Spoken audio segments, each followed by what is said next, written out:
Selamat sore para hadirin yang terhormat.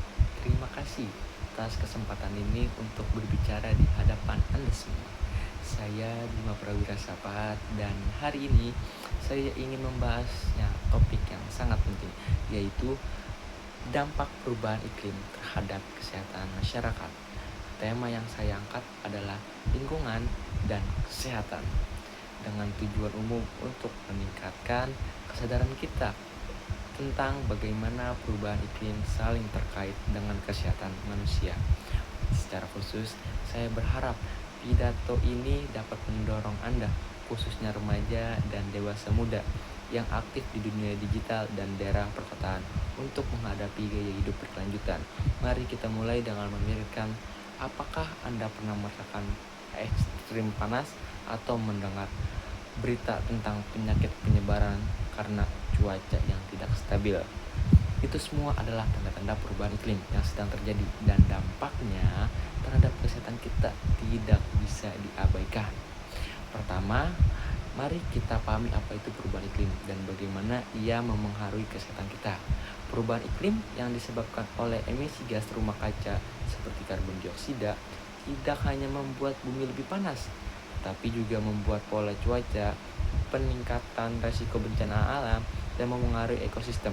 Menurut data dari Organisasi Kesehatan Dunia (WHO), perubahan iklim meningkatkan risiko penyakit penularan seperti malaria dan demam berdarah.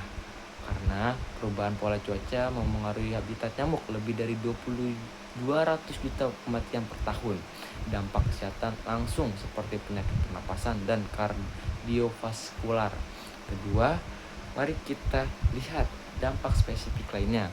Laporan panel antar pemerintah tentang perubahan iklim menunjukkan bahwa suhu global yang naik menyebabkan peningkatan kejadian gelombang panas yang terdapat meningkatkan risiko penyakit kardiovaskular dan kematian, terutama di daerah tropis seperti Indonesia, seperti kota-kota besar, Jakarta dan Surabaya.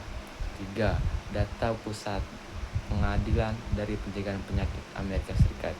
Penjelasan bahwa perubahan iklim berkontribusi pada penyebaran penyakit seperti limidesi dan alergi, serta mempengaruhi kesehatan mental melalui stres terkait bencana alam.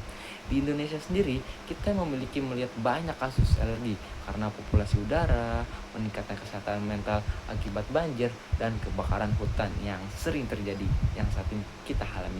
Sekarang, apa yang kita bisa lakukan sebagai remaja dan dewasa muda yang aktif di media sosial dan hidup di daerah perkotaan?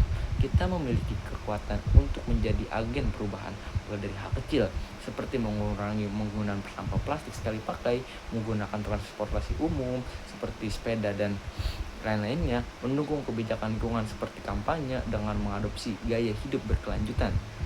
Lindungi diri sendiri tetapi juga generasi mendatang dan lindungi kesehatan yang lebih besar.